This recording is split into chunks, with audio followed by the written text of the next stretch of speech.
এই যে শরীফ উসমান হাদিকে হত্যা করা হলো, শহীদ করা হলো, কি অপরাধ ছিল ছেলেটার বলেন আপনারা? কি অপরাধ ছিল তার? হিংসা বশবর্তী হয়ে তাকে হত্যা করা হয়েছে, খুন করা হয়েছে, কথা বলতে হবে ঠিক কিনা বলেন? বরং এই শরীফ উসমান হাদি, আল্লাহর কসম করে বলি, বাংলাদেশ স্বাধীন হয়েছে 54 বছরের ইতিহাসে এমন তেজদীপ্ত ইমামদীপ্ত বজ্রকণ্ঠ আমার মনে হয় বাংলার জমিনে আর একটা আবিষ্কার হয় নাই। মাত্র 32 বছর বয়সে, 1 বছরে 1 থেকে 1.5 বছরের রাজনৈতিক ক্যারিয়ারে গোটা মুসলিম উম্মার কলিজার মধ্যে স্থান করে নিয়েছেন। মাজলুমদের কণ্ঠস্বর হয়ে গিয়েছিলেন, কথা বলেন ঠিক না বেঠিক? দল মত নির্বিশেষে সবার পক্ষ হয়ে তিনি কথা বলেছেন, আধিপত্যবাদের বিরুদ্ধে কথা বলেছেন, সকল খুনিদের বিরুদ্ধে বজ্রকণ্ঠ দিয়েছেন, জালেমের বিরুদ্ধে কঠিন ভাষায় প্রতিবাদ জানিয়েছেন। মা আয়েশা রাদিয়াল্লাহু তাআলা আনহা বলছেন, আল্লাহর নবী এত ব্যস্ত, আবার এত শত্রুতার মোকাবেলা, নবুয়তের দাওয়াত পরিচালনা করা, রিসালাত মানুষের কান পর্যন্ত পৌঁছে দেওয়া, এত গুরু দায়িত্ব পালন করার পরে মাঝে মাঝে আমাদের ঘরে আসতেন, এসে দেখেন রান্না বান্না হয় নাই, হুজুর আমাদেরকে রাগ করেন নাই, রাগ না করে নিজে রান্না করে ঢুকে তরকারি কেটে কেটে আমাদেরকে সাহায্য করেছেন। ইসলামটাকে তো আমরা এই জায়গায় নেই না, আমরা ইসলামকে রিজার্ভ করেছি মসজিদে নামাজের জন্য, ইসলামকে রিজার্ভ করে ফেলেছি অসুস্থ হলে হুজুরের কাছে দোয়া নেওয়ার জন্য, ইসলামকে আমরা রিজার্ভ করেছি খানকার জন্য, ইসলামকে রিজার্ভ করেছি শুধুমাত্র রমজানে রোজা রাখার জন্য, ইসলামটাকে রিজার্ভ করে ফেলেছি শুধুমাত্র হজ করার জন্য। এগুলা ইসলামের মৌলিক ভিত্তি, কিন্তু এটাই ইসলামের শেষ নয়। ইসলাম আমার গোটা জিন্দেগি। সুবহানাল্লাহ বলেন। ইসলাম আমাকে শুধু নামাজ রোজা দেয়নি, ইসলাম আমাকে নামাজ দিয়েছে, রোজা দিয়েছে, হজ দিয়েছে, যাকাত দিয়েছে, মুআমালাত মুআশারাত ব্যবসা বাণিজ্য পরিচালনার নিয়ম নীতি দিয়েছে, চাকরি বাকরি করার নিয়ম নীতি দিয়েছে। ইসলাম ধনী দরিদ্রের আচরণের পার্থক্য করে নাই, মর্যাদাগত কোনো পার্থক্য ধনী দরিদ্র দিয়ে হয় না। ইসলাম স্পষ্ট বলে দিয়েছে, ইন্না আকরামাকুম ইনদাল্লাহি আতকাকুম ইন্নাল্লাহা আলিমুন খাবীর। নিশ্চয় তোমাদের মধ্যে আমি আল্লাহর কাছে সর্বাধিক সম্মানিত এবং মর্যাদার পাত্র, যার মধ্যে তাকওয়া বেশি, সে যার অন্তরে যত বেশি তাকওয়া সেই ব্যক্তি আমার কাছে তত বেশি সম্মানিত। দুনিয়ার মানুষের কাছে মূল্যায়ন তারা নাও থাকতে পারে, আমি আল্লাহর কাছে রয়েছে তার বিরাট মর্যাদা। জোরে বলেন সুবহানাল্লাহ। তাকওয়া যদি অন্তরে থাকে, ক্ষুধা ভীতি থাকে, পরহেজগারিতা থাকে, অন্তরের মধ্যে হিংসা না থাকে, বিদ্বেষ না থাকে, আত্মগরিমা না থাকে, নিজেকে বড় মনে করার চিন্তা চেতনা যদি না থাকে, সমাজে যদি আপনি অখ্যাত হন, আসমানে আপনি হয়ে যাবেন বিখ্যাত।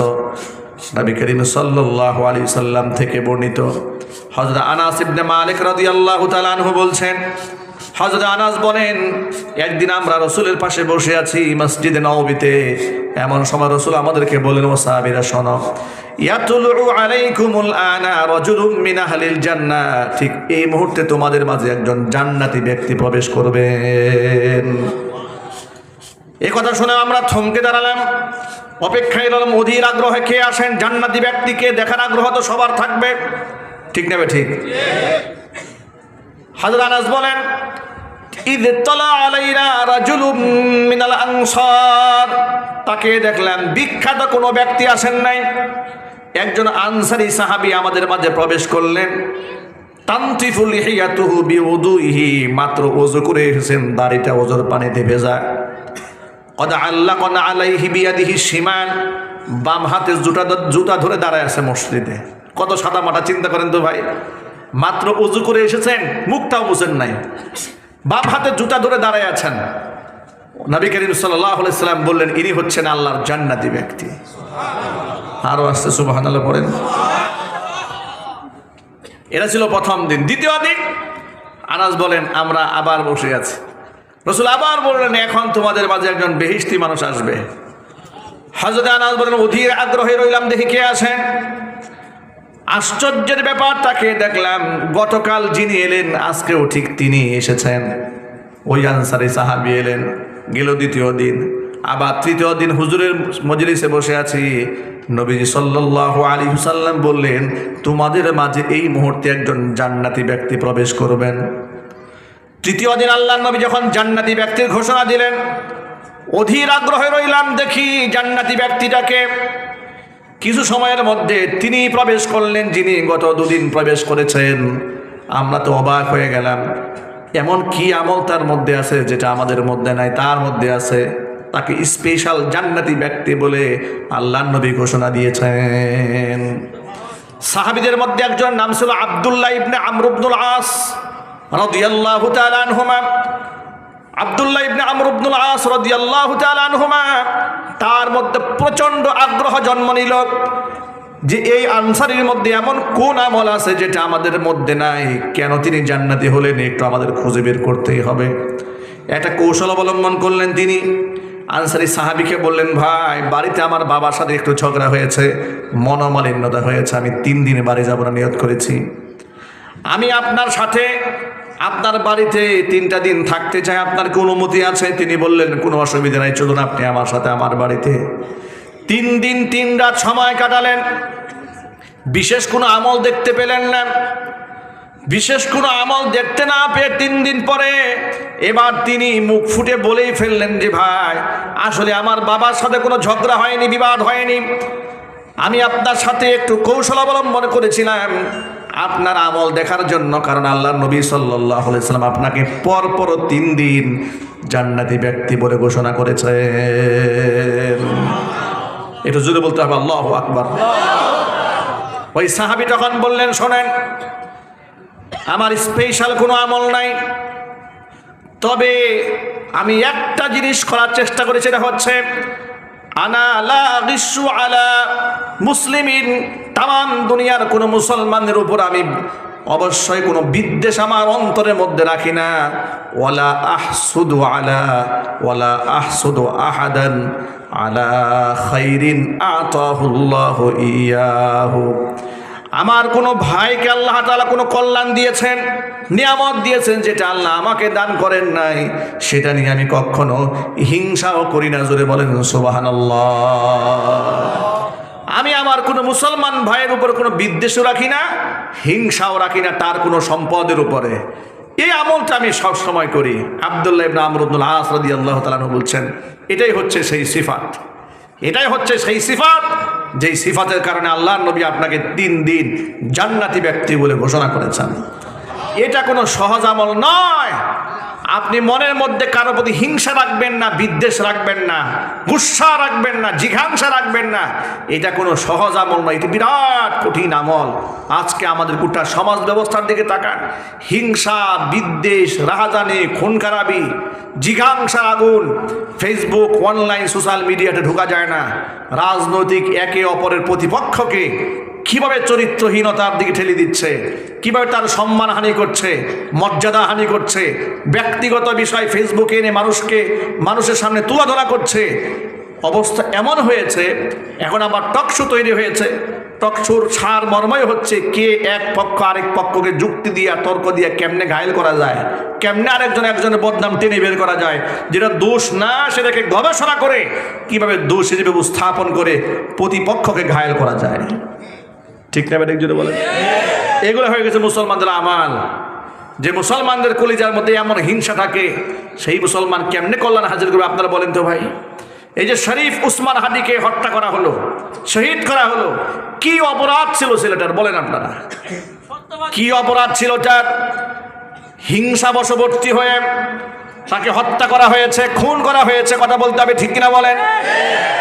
বরং এই শরীফ উসমান হাদি, আল্লাহর কসম করে বলি, বাংলাদেশ স্বাধীন হয়েছে 54 বছরের ইতিহাসে এমন তেজদীপ্ত, ইমাম দীপ্ত বজ্রকণ্ঠ আমার মনে হয় বাংলার জমিনে আর একটা আবিষ্কার হয় নাই। মাত্র 32 বছর বয়সে, 1 বছরে 1 থেকে 1.5 বছরের রাজনৈতিক ক্যারিয়ারে গোটা মুসলিম উম্মার কলিজার মধ্যে স্থান করে নিয়েছেন। মাজলুমদের কণ্ঠস্বর হয়ে গিয়েছিলেন। কথা বলেন ঠিক না বেঠিক? দল মত নির্বিশেষে সবার পক্ষ হয়ে তিনি কথা বলেছেন, আধিপত্যবাদের বিরুদ্ধে কথা বলেছেন, সকল খুনিদের বিরুদ্ধে বজ্র কণ্ঠ দিয়েছেন, জালেমের বিরুদ্ধে কঠিন ভাষায় প্রতিবাদ জানিয়েছেন, জীবনের ঝুঁকি নিয়ে রাজপথে ঝাঁপিয়ে পড়েছেন, কোনো প্রকার সিকিউরিটি ছাড়া আল্লাহর উপর তাওয়াক্কুল করে চলেছেন। তার সাদাসিধা জিন্দগি এখন আমাদের সামনে স্পষ্ট হয়ে গেছে। তার সাথীরা বলেছে যে রাতের বেলা একটা কার্পেট দিছি আমরা শুয়ে থাকতাম, একটা বালিশ থাকলে সেটা কর্মীদের মাথায় দিয়ে উনি বালিশ ছাড়া শুয়ে থাকতেন। উনি রাজনৈতিক ক্যাম্পেইন করতে যাচ্ছেন, এমপি পদপ্রার্থী, উপর থেকে তিনবার ময়লা ফেলা হয়েছে। তিনি বলছেন ময়লা ফেলতে মনে চাই ফেলেন, অসুবিধা নেই, ময়লা ফেলে যদি ময়লা পানি দিয়ে যদি আপনাদের মন শান্তি হয় ও তো অসুবিধা নাই। এ কথা বলে হাসি দিয়ে পরিস্থিতি মোকাবেলা করেছেন। কল্পনা করা যায় এই বয়সে একটা তরুণ নিজেকে এরকম ধৈর্যের উত্তম পরাকাষ্ঠা প্রকাশ করতে পারে, এটা কি সহজ কোনো উদাহরণ? কেন আজকে ওসমান হাদি গোটা বাংলাদেশের একবিংশ শতাব্দীর উদাহরণ হয়ে দাঁড়ালো?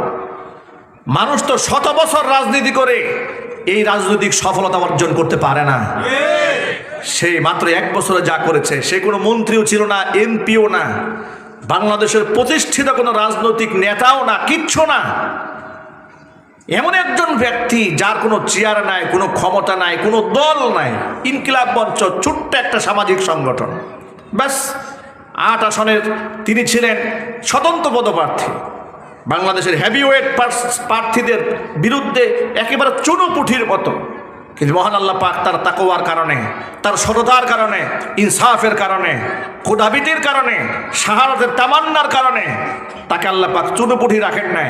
সে তো 1 আসনের এমপি হতে চেয়েছিল, তাকে আল্লাহ পাক গোটা বাংলাদেশের বাদশা বানিয়ে দিয়েছে। আজকে তার বিদায়টা হচ্ছে বাদশার মতো। আপনি বলেন বাংলাদেশের ইতিহাসে এমন জানাজা কার কপালে জুটেছে? কথা বলেন ঠিক না ঠিক? একমাত্র শহীদ প্রেসিডেন্ট জিয়াউর রহমান রহমাতুল্লাহি আলাইহি, আল্লাহ পাক তাকে ক্ষমা করে দেন। তার মৃত্যুতেও মানুষ কেঁদেছিল, বিরাট একটা ঐতিহাসিক জানাজা বাংলা মাটিতে হয়েছিল। আরেকটি ঐতিহাসিক জানাজা হতে পারত শহীদ আল্লামা দেলওয়ার হোসেন সাঈদী রহমাতুল্লাহি আলাইহি, কিন্তু স্বৈরাচার বুঝতে পেরেছিল যে সর্বকালের সর্বশ্রেষ্ঠ জানাজা পেয়ে রাজকীয় বিদায় হবে শহীদ আল্লামা সাঈদী রহমাতুল্লাহি আলাইহির।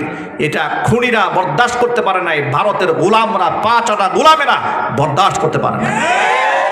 ঢাকা শহরে তার জানাজা হতে দেয় নাই, তাহলে হয়তো সেটাও একটা ঐতিহাসিক ঘটনা ঘটতো। কিন্তু আল্লামা সাঈদী রহমাতুল্লাহি আলাইহি বিরাট সময় কোরআনের খেদমত করেছেন, তিনি রাজকীয় বিদায় প্রাপ্য ছিলেন। কিন্তু এই ছেলেটা মাত্র 1 বছরে এমন রেভলিউশন তৈরি করলেন, আমার মনে হয় পৃথিবীর ইতিহাসে এটা বিরল ঘটনা। ঠিক কিনা যদি বলেন? তার চেহারার দিকে তাকালে মনে হয় আপন ভাই, এত আপন মনে হয় তাকে। তার বক্তব্যগুলো শুনলে ইমান তাজা হয়, দেশপ্রেম জাগ্রত হয়। আমি আমার তরুণ প্রজন্মের ভাইদেরকে বলবো, সে সব সময় অহিংসার পক্ষে কথা বলেছে, হিংসা নিয়ে কোনো কথাবার্তা বলেন নাই। সে শাস্তি চেয়েছে, বিচার দাবি করেছে। কার বিচার দাবি করেছে? যারা হাজার হাজার মানুষ খুন করেছে। কথা বলেন ঠিক না যদি বলেন? সে কি কোনো নিরাপরাধ মানুষের বিচার চেয়েছে? না, সে খুনিদের বিচার চেয়েছে। সে আওয়ামী লীগের ব্যাপারে ছিল বজ্র কঠিন, কারণ আওয়ামী লীগ একটি অভিশপ্ত মালউন দল। কথা বলতে হবে ঠিক কিনা যদি বলেন? যে মালউন দল বাংলাদেশ ইতিহাসের সবচেয়ে ঘৃণ্যতম হত্যাকাণ্ড বাংলার জমিনে ঘটিয়েছে।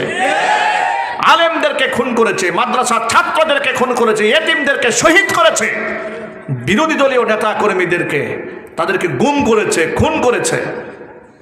এমনকি জীবন্ত মানুষের পেটের মধ্যে পাথর বেঁধে পানিতে ভাসিয়ে দিয়েছে।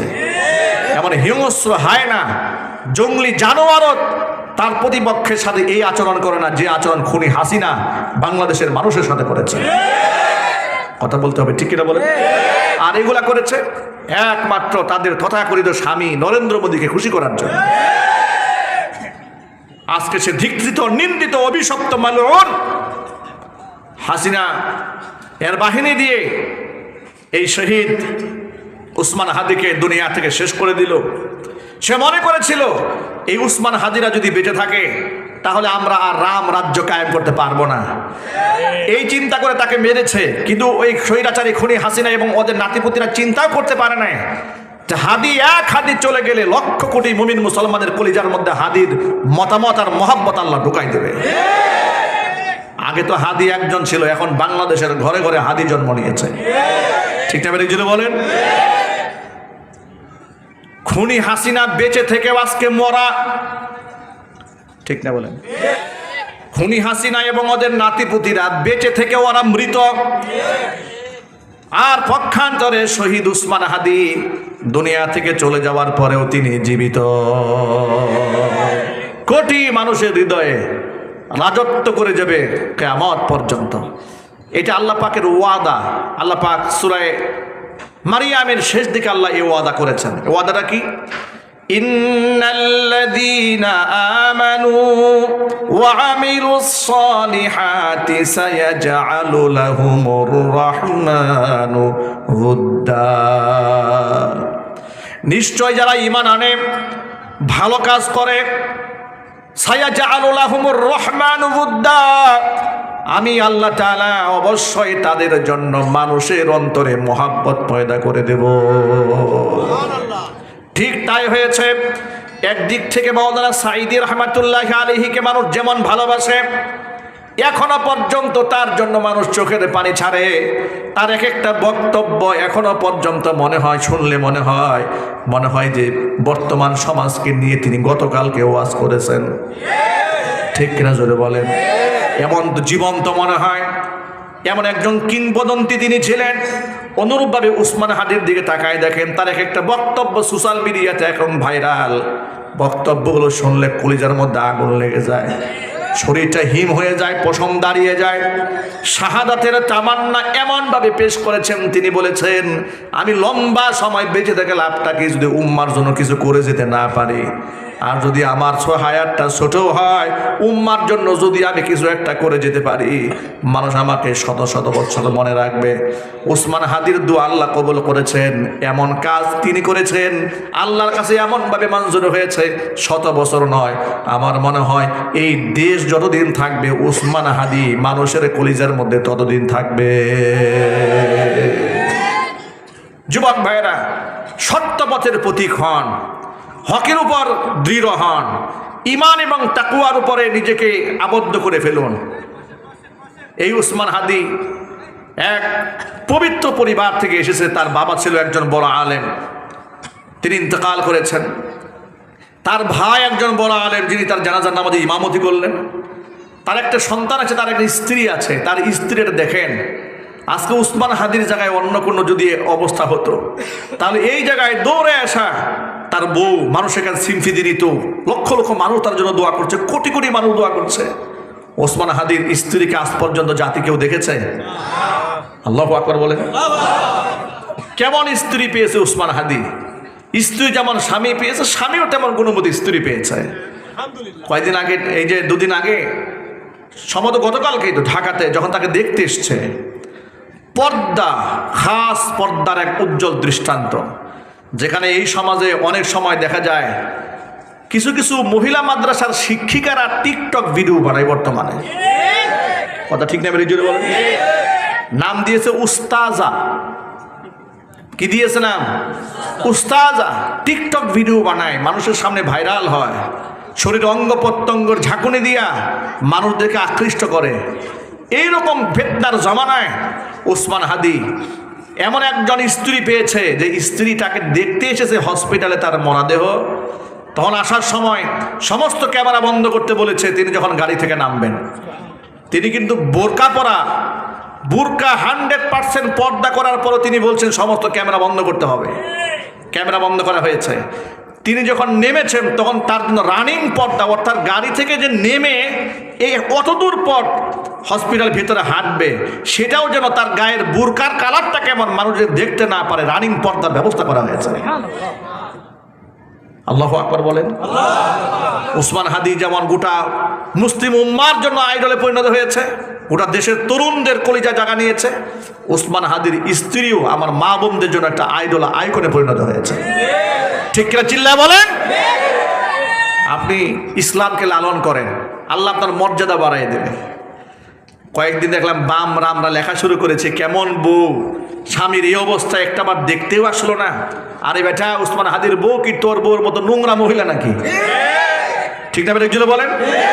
তোর মতো স্ত্রী লালন করে ঘরের ভিতরে উসমান হাদির বউ, যেখানে সেখানে চলে আসবে বেটা। তুই তো অ্যাক্সিডেন্ট করার আগেই তোর বউ উন্নাসানা রাস্তায় চলে আসবে দৌড়াইয়া। আল্লাহ রাব্বুল আলামিন এই পরিবারকে ধৈর্য ধারণ করার তৌফিক দান করেন। উসমান হাদির সন্তানকেও তার স্বপ্ন ছিল যে আমার সন্তান আমার মতো বিপ্লবী হবে, আমার এই স্ট্রাগলকে, আন্দোলনকে ধরে রাখবে। আল্লাহ পাক যেন বাবার ঐতিহ্য ধরে রাখার তৌফিক আল্লাহ পাক দান করেন। জোর আওয়াজে বলেন আমিন। ভিন্ন প্রসঙ্গে কথা লম্বা হয়ে যাচ্ছে, মূল কথায় ফিরে আসি। আপনি কারো ওপর হিংসা রাখবেন না, অন্তরের মধ্যে জিঘাংসা রাখবেন না, আল্লাহ পাক আপনাকে বড় বানাবেন। মনের মধ্যে অহংকার রাখবেন না, মহান আল্লাহ রাব্বুল আলামিন আপনাকে বড় বানায় দেবেন। যদি নিজেকে বড় মনে করেন, আল্লাহ আপনারে ছোট বানায় দিবেন। মুসলমানের কলিজার মধ্যে অহংকার রাখার কোনো সুযোগ নাই, কারণ প্রত্যেকটা মুসলমান বিশ্বাস করে তামাম দুনিয়ার মধ্যে একমাত্র অহংকারের মালিক কে। আর আমি কেন অহংকার করবো? আমার মধ্যে আছে এটা কি? আমি কি নিয়ে অহংকার করব? এই সুস্থতা, এটা তো আমার তৈরি নয়, এটা মহান আল্লাহ পাকের দেওয়া নিয়ামত। এই সৌন্দর্যতা আল্লাহ পাক বানিয়েছেন, বডি স্ট্রাকচার আল্লাহ তৈরি করেছেন। আমি যে কথা বলছি আপনার সামনে, এই শক্তি আল্লাহ আমাকে দান করেছেন, ঠিক কিনা বলেন? যদি দুটো ইলম আমার হয়ে থাকে, সেটা আমার অর্জিত না, এটা মহান আল্লাহ পাক আমাকে দান করেছেন। 2 পয়সার মালিক যদি আমি হয়ে থাকি, সেটাও আমার অর্জন নয়, আমার মনিবের দেওয়া। সব কার দেওয়া? সব কার দেওয়া? অহংকারটা কিসের? কিসের অহংকার আমাদের? কিসের দেওয়া? কিসের গরিমা? 2 দিন হয় না এক বাড়িওয়ালা হয়েছে, ভাড়াটিয়াদেরকে আর মানুষ মনে হয় না, ঠিক না ঠিক বলেন? গাড়িওয়ালা হয়েছে, ড্রাইভারকে আর মানুষ মনে হয় না। আহারে অহংকার! হোটেলে ঢুকেছে, হোটেলে যে মেসিয়ার থাকে ধমক দেবে, এই ছেলে এদিকে আয়। টেবিল ময়লা কেন? আচরণের মুখের ভাষাটা এরকম, এদিকে ময়লা কেন, এদিকে এই পিচ্ছি এদিকে আয় বলে, মুখের ভাষাটা এরকম। অটো থেকে নেমেছে, 5 টাকা ভাড়া বেশি চেয়েছে, এক থাপ্পড় বসাইছে অটোওয়ালার ঘাড়ের মধ্যে। বাস্তবতা আছে কি না? আর জুড়ে বলেন। মাত্র 5 টাকা আপনার পকেট থেকে অটোওয়ালা চেয়ে নিয়েছে বলে রাগ হয়ে গেলেন, আর আপনার উপর জবরদস্তি করে লুটপাট করে এদেশের রাজনীতিবিদরা, লম্পটেরা, বদমাশেরা 28 লক্ষ কোটি টাকা বিদেশে পাচার করে দিয়েছে। তাকে গিয়ে থাপ্পড় মারতে পারেন না, কি বলেন? তাকে থাপ্পড় মারতে পারেন না, তার কাছে গিয়ে সার করেন, নিচে দরিদ্র অসহায় বলে জুলুম করেন, পেশি শক্তি দেখান, ক্ষমতা দেখান, ক্ষমতার মসনদ দেখান। আল্লাহর কাছে খাস দিলে তওবা করেন, বিনয়ী হন। আল্লাহ নবী আল্লাহর কাছে একটা দোয়া করতেন, দোয়াটি আমাদের শিখিয়ে দিয়েছেন। হুজুর আল্লাহর কাছে এই কথা বলে দোয়া করেন, আল্লাহুম্মা জাআলনি ফি আইনি সগীরা ওয়া ফি আয়ুনিন নাসি কাবীরা। কত সুন্দর দোয়া! আয় আল্লাহ, আমার নিজের দৃষ্টিতে তুমি আমাকে ছোট বানাও, মানুষের দৃষ্টিতে আল্লাহ তুমি আমাকে বড় বানিয়ে দাও। সব সময় এই দোয়াটা করবেন, আল্লাহুম্মা জাআলনি ফি আইনি সগীরা। আল্লাহ তাআলা, তুমি আমার নিজের দৃষ্টিতে আমাকে ছোট বানাও, খবরদার আমি যেন নিজেকে বড় মনে না করি। যে ব্যক্তি নিজের ছোট মনে করে, মান তাওয়াদুআ লিল্লাহি রাফাআহুল্লাহ, আল্লাহর জন্য যেই ব্যক্তি ছোট হয়, মহান আল্লাহ তারে বড় বানিয়ে দেয়। আর যেই ব্যক্তি অহংকারী হয়, দাম্ভিক হয়, আল্লাহ পাক অহংকারকে চূর্ণ বিচূর্ণ করে দেন। হাদিসে কুদসির মধ্যে এসেছে, মহান আল্লাহ পাক বলেন, আল কিবরিয়া উরিদাই ওয়াল আজমাতু ইজারি। অহংকার হচ্ছে আমি আল্লাহর গায়ের চাদর, বরত্ব আমার পরনের লুঙ্গি। যেই ব্যক্তি অহংকার করে, সেই ব্যক্তি আমার গায়ের চাদর দূরে টানাটানি করে। অহংকারের পরিণতি যে কত ভয়াবহ হয়, ফিরাউন দেখেছে, নমরুদ দেখেছে, কারুন দেখেছে, বর্তমান জমানার লেডি ফেরাউন স্বৈরাচারী হাসিনাও দেখেছে, যদিও তার শিক্ষা হয় নাই। ঠিক না ঠিক যদি বলেন? সে তো বলেছে শেখ হাসিনা পালায় না, শেখ হাসিনা পালায় না, বলে নাই? কথা বলে না কেন আপনার? বলে নাই? এখন সে কোথায়? এখন সে কোথায়? পৃথিবীর সবচেয়ে নিকৃষ্ট পলায়ন করেছে, ঠিক না ঠিক যদি বলেন? গোষ্ঠী সহ পালায় গেছে। এগুলো অহংকারের প্রতিফল। অহংকার যারাই করবে তাদেরই আল্লাহ পাক পতন ঘটায় দিবেন। এই জন্য অহংকার করা যাবে না। অহংকার করা হালাল না হারাম? এটা যদি বলেন ভাই, আমরা অহংকার করব? আল্লাহ পাক আমাদেরকে বিনয়ী বান্দা বানান, জোরে কোন আমিন। অন্তরের মধ্যে হিংসা রাখবো, অহংকার রাখবো না? এটা রাখা যাবে না। নিজে দরিদ্র অসহায় বলে আফসোস করবেন না। নবী করিম সাল্লাল্লাহু আলাইহি সাল্লাম দুনিয়ার গোটা দুনিয়ার রাজত্ব আল্লাহ পাক রাসূলের পায়ের কাছে ঠেলে দিয়েছিলেন। আল্লাহর নবী দারিদ্র জীবন যাপন করেছেন, এমনকি মহান আল্লাহ তাআলা দরিদ্রদের সাথে রাসূলকে থাকতে বলেছেন।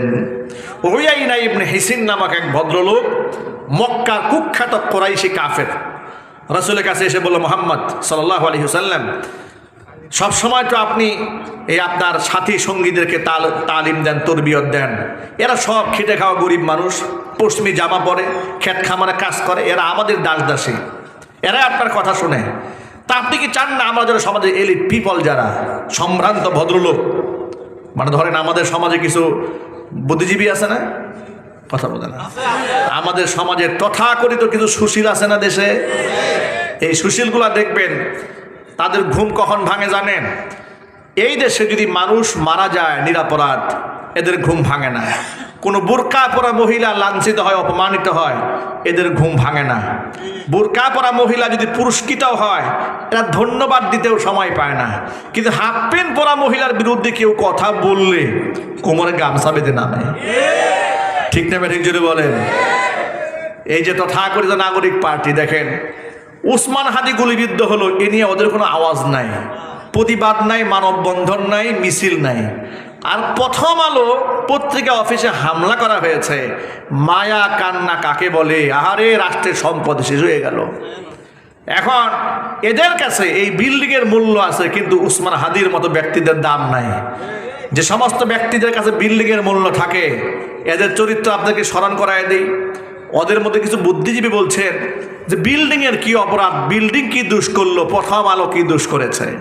আমি আল্লাহর নামের কসম করে বলি, এই প্রথম আলো পত্রিকা গোটা বাংলাদেশে শত শত মানুষকে হত্যার যোগ্য করে তুলেছে। ঠিক কিনা বলেন? নামাজ কালাম পরে তাদেরকে জঙ্গি সাজিয়েছে। বাংলাদেশের একাধিক হক্কানে আলেমের বক্তব্য আছে প্রথম আলোর ব্যাপারে, যে তাদেরকে গ্রেফতার করে যখন রিমান্ডে নির্যাতন করা হয়েছে, তখন প্রথম আলোর সম্পাদক সেখানে গিয়ে বসে থাকতো। এমনকি বাংলাদেশের নাম করা কয়েকটা পত্রিকার সম্পাদক তারা ভারতের পারপাস সাফ করতো বাংলাদেশে। এমনকি আমি আপনাদেরকে এই মুহূর্তে আমি পত্রিকার কাটিং দেখাতে পারবো, আমি মোবাইলে সেভ করে রেখে দিয়েছি। প্রথম আলো পত্রিকা লিখেছে, আপনার সন্তান জঙ্গি হচ্ছে না তো, এটা হেডলাইন দিয়েছে। আলামত কি দিয়েছে জানেন? হঠাৎ করে সে ধর্মকে কঠোরভাবে পালন করে, আপনার কাছ থেকে বেশি অতিরিক্ত টাকা পয়সা চায় না, ধর্মকে খুব কট্টরভাবে পালন করে, কোরআন তেলাওয়াত করে, গান বাজনা শুনে না। এই আলামত যদি দেখেন, আপনি বুঝে নেবেন আপনার ছেলে জঙ্গি হওয়ার প্রথম ধাপে পা রেখেছে। এই যে ন্যারেটিভ, এই যে বয়ান তারা তৈরি করে মানুষদেরকে হত্যার যোগ্য করে তোলে, তাহলে সেই সমস্ত পত্রিকা অফিস বাংলাদেশে থাকার কোনো অধিকার থাকে না। কথা ঠিক নেবেন? এক জোরে বলেন। জুলাই আগস্ট বিপ্লব সাধিত হওয়ার পরে প্রথম আলো যখন ভেঙে দেওয়া হলো, ওরা অনেকেই বলতেছে উসমান হাদি হত্যার সাথে প্রথম আলো ভাঙার সম্পর্কটা কি? প্রথম আলো পত্রিকাগুলায় আওয়ামী লীগকে বাংলাদেশকে পুনর্বাসন করার জন্য সুকৌশলে কাজ করে যাচ্ছে। কথা ঠিক নেবে? ঠিক। যে আওয়ামী লীগ উসমান হাদিকে খুন করলো, সে খুনিদেরকে যারা বাংলাদেশে পুনর্বাসন করতে চায় সুশীল রূপে, তারাও খুনি। খুনির সহযোগী প্রতিষ্ঠান কথা বলতে হবে, ঠিক কিনা জোরে বলেন? শাপলা চত্বরে, আপনাদের ভুলে যাওয়ার কথা নয়, শাপলা চত্বরে খুনি ডাইনি হাসিনা রাতের আধারে রাত 2টা বাজে লাইট বন্ধ করে, মিডিয়া সমস্ত কাভারেজ বন্ধ করে দিয়ে কত ছাত্রকে হত্যা করেছে, কত ইয়েতিমকে হত্যা করেছে, কত আলেমকে হত্যা করেছে। আর সেখানকার তাওহীদি জনতা রাস্তাঘাটের কিছু গাছ কেটে অবরোধ করেছিল। পরের দিন এই যে ছায়ানট, এরপরে প্রথম আলো, এরপরে কালবেলা, ডেইলি স্টার, এরা কি প্রতিবেদন করেছে? পরের দিন লিখেছে যে উগ্র ধর্মান্ধরা হেফাজত গোষ্ঠীরা হেফাজতের তাণ্ডব কি চালিয়েছে, ঢাকা শহরের গাছ কেটে সর্বনাশ করে ফেলেছে। কথা বুঝতে পেরেছেন? গাছ কেটে সর্বনাশ করেছে। গাছের প্রেমে প্রেমাসক্ত হয়ে কাঁদতে কাঁদতে লুঙ্গি সহ ভিজাই ফেলছে, এদিকে শত মানুষ খুন হয়ে গেছে, এই ব্যাপারে কোনো আওয়াজ নাই। এইভাবে গোটা বাংলাদেশের অপরাধীদেরকে যারা আধারে লালন করে পালন করে, যারা খুনের বয়াম তৈরি করে, মানুষদেরকে হত্যার যোগ্য করে তোলে, ওই সমস্ত প্রতিষ্ঠানের সাথে বাংলাদেশের মুসলমানদের কোনো সম্পর্ক নাই। ঠিক না? একজন বলেন। এই জন্য যারা ভেঙেছে আমি তাদেরকে ধন্যবাদ জ্ঞাপন করি। অনেকেই বলে যে ভিন্ন মত থাকা উচিত। একজন নিরাপরাধ মানুষকে জঙ্গিবাদের নামে অপরাধী করে তোলার নাম কি ভিন্ন মত? এটা কোন জাতের ভিন্ন মত? ওরা কয়েকদিন আগে দেখেন ভিন্ন মত কোথায় খুঁজে আল্লাহরে গালি দিয়েছে, রসুলরে গালি দিয়েছে। এখন এরা বলে এটা হচ্ছে ভিন্ন মত। ভিন্ন মতকে সম্মান করতে হবে। আল্লাহকে গালি দিবে, রসুলকে গালি দিবে, এটা ভিন্ন মত বলে যে প্রচার করবে তাকেও জুতা পিটা করা হবে। ঠিক না? একজন বলেন। কোনো ছাড় নাই এই ব্যাপারে, কোনো ছাড় নাই এই ব্যাপারে। আমি গতকালকে অনলাইনে দেখেছি শ্রীপুর মাস্টার বাড়িতে নাকি এক হিন্দু যুবক আল্লাহ রাব্বুল আলামিনকে কটূক্তি করেছে, নাকি নবী করিম সাল্লাল্লাহু আলাইহি ওয়াসাল্লামকে কটূক্তি করেছে। প্রমাণ সহ যুবকরা পেয়েছে, পিটাইয়া পেট্রোল ঢেলে আগুন দিয়ে পুরাই দিয়েছে। আমি এখন আপনারা বলবেন যে কাজটা কেমন হয়েছে। কাজটা আপাত দৃষ্টিতে খারাপ মনে হলেও কাজটা সবচেয়ে ভালো হয়েছে। কারণ এই দেশে ব্রিটিশরা যে আইন তৈরি করে দিয়েছে, এই আইন দিয়া আপনি ইনসাফ কায়েম করতে পারবেন না। এই জন্য সমস্ত ব্রিটিশ আইনকে ভেঙে দিয়ে কোরআনের আইন কায়েম করতে হবে। যদি খেলাফত আইন কায়েম না হয়, খেলাফত প্রতিষ্ঠিত না হয়, আপনি এই বয়ান দিয়া এই রাষ্ট্রটাকে আপনি ঠিক করতে পারবেন না। এখনো পর্যন্ত জেলখানায় অসংখ্য নিরাপরাধ আসামি আছে, যাদের কোনো গুনাহ নাই, তেমন হত্যার কোনো অপরাধ করে নাই, মার্ডার কেসে আসামি হয়ে বসে আছে। ঠিক না? যদি বলেন আপনি এদের কাছে ইনসাফ কি করে প্রতিষ্ঠা করবেন? এই গণতন্ত্র দিয়া। গণতান্ত্রিক সিস্টেমটা হলো চোরের পক্ষেও আইনজীবী থাকবে, গণতান্ত্রিক সিস্টেমটা হলো খুনির পক্ষেও আইনজীবী থাকে, গণতান্ত্রিক সিস্টেমটা হচ্ছে একেবারে প্রকাশ্যে ধর্ষণ করেছে তার পক্ষেও আইনজীবী থাকে। এই যে হাদিকে যে লোকটা ফয়সাল খুন করলো, অস্ত্র মামলায় গ্রেফতার হয়েছে, তাকেও জামিন দিয়ে দিয়েছে। অস্ত্র মামলায় গ্রেফতার হলো, জামিন দেওয়া হলো, এই যে বিনিময়ে মানুষকে খুন করে চলে গেল। এই জন্য আপনাদেরকে বলি, এই তন্ত্র মন্ত্র দিয়ে আর ব্রিটিশদের আইন দিয়ে আপনি রাষ্ট্রে শান্তি আনতে পারবেন না। বুক ফুলাইয়া মাথা উঠাইয়া মুসলমানকে বলতে হবে সমস্ত তন্ত্র মন্ত্র ভুলে যান, কোরআন সুন্নাহর বাংলাদেশ গড়তে যান। কথা বলতে হবে, ঠিক কিনা বলেন? আল্লাহ পাক যেন আমাদেরকে মজবুত ভাবে এই কথাগুলো বাস্তবায়ন করতে তৌফিক দান করেন। সকলে চিৎকার দেখুন আল্লাহুম্মা আমিন। আমার যুবক ভাইরা, উয়াইনা ইবনে হিসিন কুখ্যাত কাফের মুহাম্মদ সাল্লাল্লাহু আলাইহি ওয়াসাল্লামকে প্রস্তাব দিল, মুহাম্মদ মক্কাতুল মুকাররমার সব গরিব মানুষ আপনার কথা শোনে, আমরা এলিট পিপল আছি, তথাকথিত নাগরিক পার্টি আমরা যারা আছি, বর্তমান সমাজের সুশীলদের মতো যারা সুশীল আছে, ওই সমস্ত সুশীলদেরকে আপনি একটু ওয়াজ শোনাবেন না? বলে নিশ্চয়ই শোনাবো। তাহলে ওই মঞ্চের মধ্যে আপনি কোনো গরিব মানুষ রাখতে পারবেন না। আমাদের মতো ধনীরা শুধু থাকবে, সেখানে আমাদেরকে আলাদা বয়ান দেবেন। আল্লাহ নবী সাল্লাল্লাহু আলাইহি ওয়াসাল্লাম যেন কোনো কমেই যেন কাফের বেঈমান ওই সমস্ত ধনীদেরকে আলাদা করে সময় না দেয়, দরিদ্রদের সাথেই যেন হুজুর সময় কাটান। আল্লাহ পাক সূরা কাহফে আয়াত নাযিল করে সিদ্ধান্ত দিয়ে দিলেন। আল্লাহ পাক রাসূলকে ডেকে বলেন, ওয়াসবির নাফসাকা মা'আল্লাযীনা ইয়াদউনা রাব্বাহুম বিল গাদাতি ওয়াল আশিয়্যি ইউরিদুনা ওয়াজহা ওয়ালা তা'দু আইনাকা আনহুম তুরিদু যিনাতাল হায়াতিদ দুনিয়া ولا تطع من أغفلنا قلبه عن ذكرنا واتبع هواه وكان أمره فرطا। ও আমার নবী, ওয়াসবির, ধৈর্যের সাথে আপনি, মা'আল্লাযীনা, ওদের সাথে আপনি থাকুন, আল্লাযীনা ইয়াদউনা রাব্বাহুম বিল গাদাতি ওয়াল আশিয়্যি ইউরিদুনা ওয়াজহা, একমাত্র আমি আল্লাহর সন্তুষ্টি কামনায় সকাল সন্ধ্যায় যারা আমাকে ডাকে, আমার ইবাদত করে, ওই সমস্ত গরিবদের সাথে আপনি থাকুন। জোরে বলেন সুবহানাল্লাহ। এই জন্য আমার শ্রমিক ভাইদেরকে বলতে চাই, পয়সা ইনকাম কম হতে পারে, ভয়ের কোনো কারণ নাই। রাসূল বলেন, ইত্তলাতু ফিল জান্নাহ, জান্নাতে যখন আমি নজর করেছি ফারাআইতু আকসারা আহলিহাল ফুকারা, জান্নাতের অধিকাংশ বাসিন্দাদেরকে দেখেছি এই দুনিয়ার গরিব মানুষগুলো। যদি বলেন সুবহানাল্লাহ। ওয়াত্তালাতু ফিন্নার, জাহান্নামের দিকে তাকিয়েছি ফারাআইতু আকসারা আহলিহান নিসা, জাহান্নামে তাকিয়ে দেখেছি জাহান্নামের অধিকাংশ বাসিন্দা এই পৃথিবীর মহিলাগুলা। অধিকাংশ নারী জাহান্নামে যাবে। জোরে কোন নাউজুবিল্লাহ। অনেক লম্বা হাদিস, আমি ইতিহাস এত লম্বা করার সময় আমার হাতে নেই। আমি সংক্ষিপ্ত সময়ই মূলত আজকের এই প্রোগ্রামটা আমি গ্রহণ করেছি, কারণ গত মাসে নভেম্বরের শেষ দিকে প্রোগ্রামটা নেওয়া হয়েছিল। অনাকাঙ্ক্ষিতভাবে সেই প্রোগ্রাম পাশাপাশি আরেকটা ডেট থাকার কারণে সেই কর্তৃপক্ষ সেই প্রোগ্রামটা ক্যান্সেল করতে বাধ্য হয়, যার দরুন ইনস্ট্যান্ট আমাকে একেবারে আনপ্রিপারেশন অবস্থায় এই প্রোগ্রামটা দিতে হয়েছে। আমি সংক্ষিপ্ত পরিসরে যে কথাগুলো আপনাদের সামনে বলেছি, সবার আগে মহান আল্লাহ রাব্বুল আলামিন আমাকে আমল করার তৌফিক দান করেন, আমার ভাইদেরকে আমল করার তৌফিক দান করেন, মা বোনদেরকে আমল করার তৌফিক দান করেন। সকলে একটু জোরে আওয়াজে বলেন আল্লাহুম্মা আমিন। ভাইরা, আমি আপনাদের কাছে বিনীত অনুরোধ জানাচ্ছি, যেহেতু মাদ্রাসার মাহফিল, এই মাদ্রাসার মাহফিলে আপনারা সকলে দানের মধ্যে শামিল থাকেন।